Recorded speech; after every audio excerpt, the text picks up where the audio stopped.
अब हम आपको मिलवाने जा रहे हैं 1122 की एक खातून ऑपरेटर से। लड़की हैं ये और इनका नाम है रोशान लगारी। बड़ा प्यारा नाम है और उन्होंने फ़ोन पर रहनुमाई करते हुए मरीज़ा को कामयाब ज़चगी करवाई है।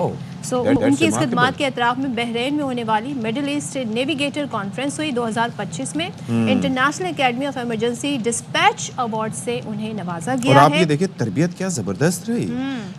मरीज़ा की पड़ोसन की कॉल आई, रोशान ने बताया, जिसने बताया कि ज़चगी का अमल जारी है, मरीज़ा की जान को ख़तरा है। और ऐसे में आपको पता है कि ये बड़ा कंसर्निंग क्या होता है। आपका एक बच्चा हो चुका, 2 बच्चे हो चुके, 3 बच्चे हो चुके, आपकी परेशानी ये होती है कि कहीं फॉल्स कॉल तो नहीं है, यानी कि जब कोई हॉस्पिटल लेके जा रहे होते हैं, फिर हॉस्पिटल, घर से हॉस्पिटल तक का डिस्टेंस भी बड़ा मैटर करता है। ट्रैफिक जैम तो कहीं नहीं मिल रही। और वैसे इससे पहले ये कहानी हमने एक मूवी आई थी, उसके अंदर ये कहानी देखी थी कि जी किसी ने इस तरह से समझा के किया था। ये तो एक्चुअल में रोशान ने ये काम किया। अच्छा, इसमें हुआ ये है कि प्रोटोकॉल फॉलो किया उन्होंने। आधे घंटे तक ये कॉल जारी रही, जिसमें मुतालिका ख़ानदान से 8 मरतबा कॉल बैक करके रब्ता किया गया, जिसके बाद एक सेहतमंद बच्ची की पैदाइश हुई। चलें तो बस हम आपको मजीद क्या बताएं, अब उन्हीं की बानी हम बाकी सारी बातें सुनते हैं। तो रोशान लगारी हमारे साथ स्टूडियोज़ में मौजूद है। Thank you so much Roshan coming on our show और गुड मॉर्निंग टू यू। तो पहले तो ये बताइए कितना अरसा, वैसे सबसे पहले तो मैं ये जानना चाहूँगा कि आपको हुआ कितना अरसा? Because you looking so young. मुझे जस्ट 3 इयर्स हुए हैं यहाँ पर सर्व करते हुए। यस। अच्छा, ओके। सो किस तरीके से ये पॉसिबल हुआ? उनको कॉल आई, फिर आपने कैसे, आधे घंटे प्रोसेस रहा, ये कैसे, ज़रा बताइएगा। जी, नॉर्मली तो इस तरह की कॉल लैंड नहीं होती हैं डेली बेसिस पे। मोस्टली ऐसा ही होता है कि जब व्हीकल में पहुंच जाती हैं फीमेल्स तो उसके बाद डिलीवर हो रहे होते हैं बेबी। लेकिन ऐसा नहीं है कि बिल्कुल भी ऐसी कॉल्स हमें रिसीव नहीं हुई। तो ऐसी कॉल्स रिसीव होती हैं ऑन कॉल बेबी डिलीवर की, बट 3 मंथ्स बिफोर और 2 मंथ्स बिफोर एक कॉल रिसीव हुई थी। मॉर्निंग शिफ्ट में हम थे, 9 to 10 के बीच में हमें एक कॉल रिसीव हुई।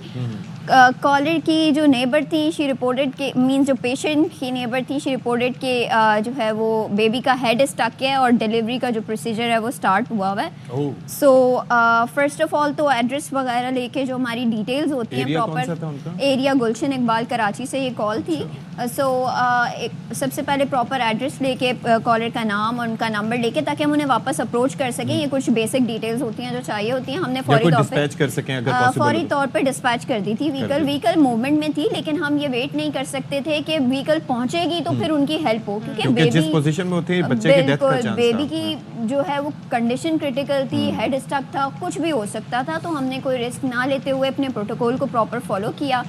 तकरीबन 8 टाइम कॉल बैक करके कॉलर का अप्रोच किया, बिकॉज वो भी पैनिक थी, इमरजेंसी सिचुएशन थी। कैसा टफ टाइम उस वक्त होता है जब कोई इमरजेंसी होती है। सो उनको काउंसल किया काल्मिंग टेक्निक्स यूज़ करते हुए, अल्हम्दुलिल्लाह हेल्दी बेबी डिलीवर। नहीं तो मुझे ये बताइए कि उनके पास इस मौके पे कोई मिडवाइफ वगैरह या कोई ऐसी इस तरह का उन्होंने हमें कुछ भी रिपोर्ट नहीं किया कि उनके पास कोई मेडिकल पर्सन मौजूद है या नहीं था। कौन खातून के पास? जो हमें बताया गया वो ये बताया गया हम नहीं लेके जा पा रहे हैं हॉस्पिटल, बिकॉज जो उनके पेरेंट्स हैं वो काफ़ी ओल्ड एज हैं और वो परेशान हो रहे हैं। जस्ट शी रिपोर्टेड दैट कि वो परेशान काफ़ी ज़्यादा हैं। और मैं तो जस्ट नेबर हूँ, मैं तो ऐसे ही आई हूँ। फिर हमने उनको काउंसिल किया कि काइंडली थोड़ा आप कोऑपरेट करें। आप लोगों को कैसे अप्रोच किया? देखिए, उन्होंने 1122 डायल करके हमें अप्रोच किया था। 1122 हेल्पलाइन है हमारी, जिस पे कॉल करके आप जो है वो हमें अप्रोच कर सकते हैं। 24/7 ये सर्विसेज होती हैं। और जो है वो फिर हमने उनकी प्रॉपर हेल्प करते हुए एक हेल्दी बेबी अल्हम्दुलिल्लाह। तो मुझे ये बताइए कि ये जो वैसे तो गाड़ियाँ हैं 1122, इसके अंदर स्टाफ क्या होता है और क्या वो इक्विप्ड होते हैं? कि ट्रेन्ड सर्टिफाइड स्टाफ होता है मौजूद और तमाम तरह इक्विपमेंट्स इसमें मौजूद होती हैं।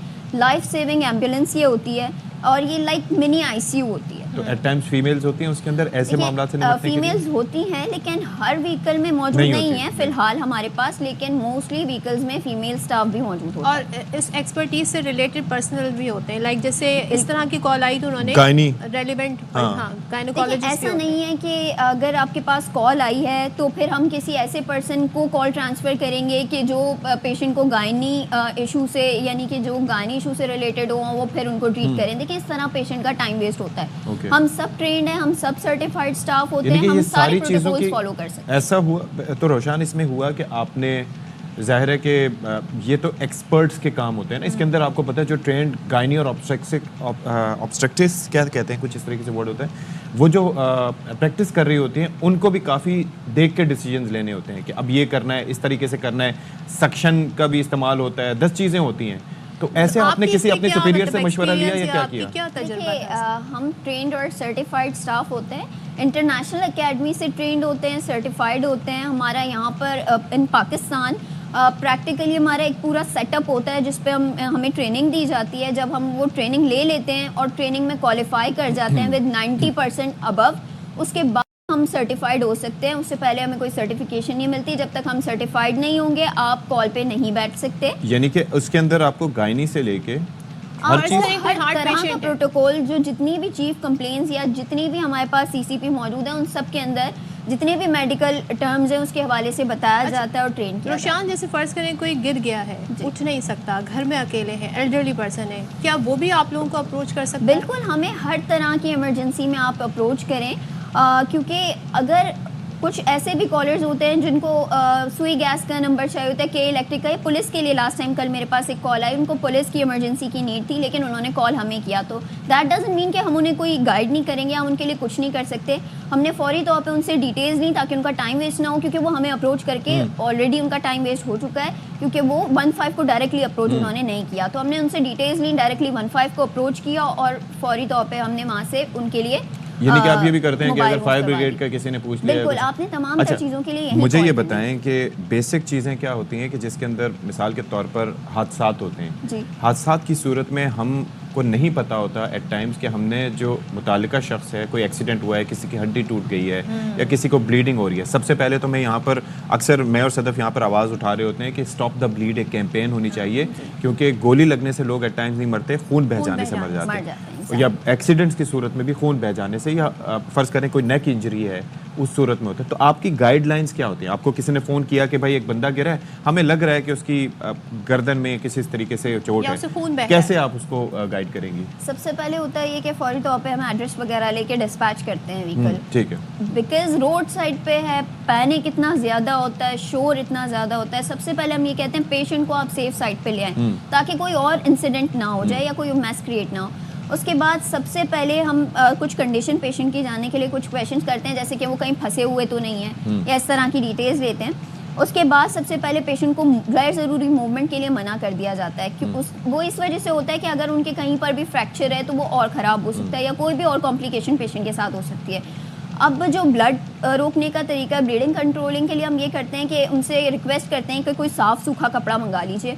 अगर उनके पास कोई साफ़ सूखा कपड़ा मौजूद नहीं होगा तो हम पेशेंट की शर्ट या कोई इस तरह की चीज़, कोई ऐसी फीमेल होती हैं जो स्कार्फ वगैरह के अलावा एक्स्ट्रा चादर लेती हैं, कोई भी ऐसी चीज़, उसका इस्तेमाल करते हुए जो जहाँ से खून बह रहा होता है उसके ऊपर रखवा के उसको हल्के हाथ से प्रेस करना होता है, ज़ोर से नहीं, हम उनको गाइड कर रहे होते हैं प्रॉपर, हल्के हाथ से प्रेस करें ताकि ब्लड रुक सके। मोस्ट ऑफ द टाइम जब हैवी ब्लीड कर रहा होता है पेशेंट तो वो नहीं रुकती है, तो फिर हमसे उनको इंस्ट्रक्शन दे रहे होते हैं कि अब आपने इस पर मजीद एक और बार जहाँ से खून बह रहा है वहाँ पे एक और जो पहले कपड़ा रख चुके हैं उसको आप नहीं हटाएंगे ना उसको खोल के देखेंगे, इस तरह से ब्लड और ज़्यादा वेस्ट होगा। उसी के ऊपर मजीद और कपड़ा रखें और जहाँ जिस एरिया से, जिस एंगल से खून निकल रहा है वहाँ पे आपने कपड़े के ऊपर 2 उंगलियां रख के उसको हल्के हाथ से और प्रेस करना है ताकि वो जहाँ से खून बह रहा है उस जगह पे जब एक्सटर्नल प्रेशर आएगा तो वो थोड़ा सा कंट्रोल हो जाएगा। इतने में इतना ज़्यादा टाइम नहीं लगता है, इतने में तो हमारी व्हीकल भी अराइव कर जाती है। और हड्डियाँ अगर कोई फर्ज करें किसी की हड्डी टूट गई है गर्दन में, तो उसको ले उठाने का तरीका क्या होना चाहिए? हम बिल्कुल भी ऐसी कोई इंस्ट्रक्शन नहीं देते किसी भी ले पर्सन को कि वो उनको उठाएं या खड़ा करने की कोशिश करें या बिठाएं, क्योंकि देखें ले पर्सन है, वो ट्रेन नहीं है, वो सर्टिफाइड नहीं है, वो मेडिकली ट्रेन नहीं है। और रोशन, तो मुझे ये बताएं रिस्पांस टाइम इस वक्त, क्योंकि कराची में हमें पता है कि गाड़ियां बड़ी आसान नहीं है मूव करना, ट्रैफिक जैम्स भी होते हैं, लेकिन रिस्पांस टाइम क्या होता है? देखिए या एरिया के हिसाब से वेरी करता है। डिस्पैच टाइम हमारा होता है 90 सेकंड्स का। अच्छा, 90 सेकंड निकल जाती है गाड़ी, डिस्पैच कर दी जाती है, डिटेल्स भी दे दी जाती हैं, व्हीकल भी मूव करवा दी जाती है। अब होता ये है, ये रोड की कंडीशन और ट्रैफिक पर डिपेंड करता है कि व्हीकल कितनी देर में पहुंचती है। अब जैसे कि लाइफ थ्रेटनिंग केसेस होते हैं जिसमें कि CPR आ जाता है कि एक पर्सन का CPR ऑन कॉल चल रहा है, एग्जैक्टली कार्डिक अरेस्ट जिसे कहते हैं, वो या भी फिर आप assist patient कर unconscious- सकते हैं। बिल्कुल हम असिस्ट करते हैं ऐसी कॉल्स को लेकिन अभी daily तक यहाँ basis पे पर mostly। जो गाड़ियाँ उनमें डिफिब्रिलेटर्स नहीं है। बिल्कुल डिफिब्रिलेटर मौजूद है गाड़ी में हमारी होते हैं? एम्बुलेंस में, बिल्कुल Okay, डिफैब nice. मौजूद है हमारी गाड़ी में, वेंट मौजूद है एम्बुलेंस के अंदर, पोर्टेबल वेंट होता है। तो मैंने आपको जैसे कि पहले भी बताया ये मिनी आईसीयू है ओके नाइस। और ये लाइफ सेविंग एम्बुलेंसेस हैं। चलें जी, thank you so much Roshan. Roshan. Award भी मिला है खासतौर पे आई थिंक और ना सिर्फ इस टॉपिक पे बल्कि हमने हटके जो Dispatch बाकी Award से क्वेश्चन नवाजा गया। हाँ। बाकी क्वेश्चंस भी आपसे किए तो I am glad you came here और बड़ी बहुत अच्छी बात है valuable जी, services बड़ी हैं। Valuable services. चलें जी, आपने ये जो प्रैंक you कॉल so जो much, करते हैं ना, ये फजूल में भी कॉल्स करते होंगे ना बाज़ औक़ात, बिल्कुल है ना? ऐसा भी है, लेकिन हम इस ऐसी कंडीशन में इमरजेंसीज को जो है वो निगलेक्ट नहीं कर सके। हमें पूरा अपना फोकस जो है वो अपनी स्किल्स पे रखकर फिर एक कॉल को एवेल्युएट करते हुए फिर उसको डील करना होता है। हम ऐसा नहीं कर सकते किसी भी कॉल को फेक समझें। मोस्ट ऑफ द टाइम ऐसी भी कॉल्स होती हैं कि जो अटेंडेंट होता है वो किसी भी इमरजेंसी की वजह से बात ही नहीं कर पा रहा होता, तो कॉल पे साइलेंस हमें रिपोर्ट हो रहा होता है, बट दैट डजंट मीन कि कुछ हो नहीं रहा होगा। यानी हो कि- सकता है कि कोई इतनी ज़्यादा क्रिटिकल सिचुएशन हो कि वो बात ही ना कर सकता। So, 1122 जो है इज़ द नंबर जिस पे आपके बहुत से मसाइल हल हो सकते हैं। अल्लाह ना करे आपको इस सिचुएशन से गुजरना पड़े, लेकिन फिर भी यू कैन रिलाई ऑन 1122। चलें, thank you so much Roshan लगारी Thank you for coming. For your time.